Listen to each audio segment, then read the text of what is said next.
حرف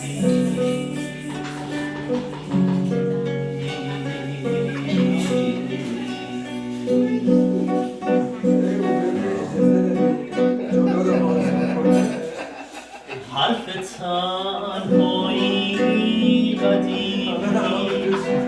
اما تلخ و سینه سوزه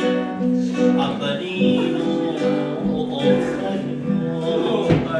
حرف هر روز و هنوزه تنهایی